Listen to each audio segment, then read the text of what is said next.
Guys, good night guys. রাত্রের dinner তোমাদের সাথে শেয়ার করতে চলে এসেছি। দেখো আজকে আমার বর কিন্তু ইলিশ মাছ ভাজা করেছে। ইলিশ মাছের সাথে এই যে শুকনো লঙ্কা ভেজেছে, আর কত সুন্দর করে দেখো ভেজেছে মাছটা। আর ভাত দিয়েছে, তার উপরে কত সুন্দরভাবে সার্ভ করেছে, তেল দিয়েছে ইলিশ মাছের, আর সাথে কাঁচা পেঁয়াজ, আর গন্ধরাজ লেবু, আবার লবণ।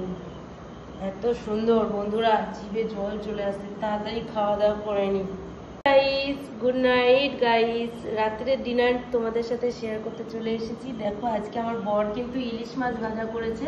ইলিশ মাছের সাথে এই যে শুকনো লঙ্কা ভেজেছে, আর কত সুন্দর করে দেখো ভেজেছে মাছটা। আর ভাত দিয়েছে, তার উপরে কত সুন্দরভাবে সার্ভ করেছে, তেল দিয়েছে ইলিশ মাছের, আর সাথে কাঁচা পেঁয়াজ, আর গন্ধরাজ লেবু, আবার লবণ। এত সুন্দর বন্ধুরা, জিভে জল চলে আসছে। তাড়াতাড়ি খাওয়া দাওয়া করে নি।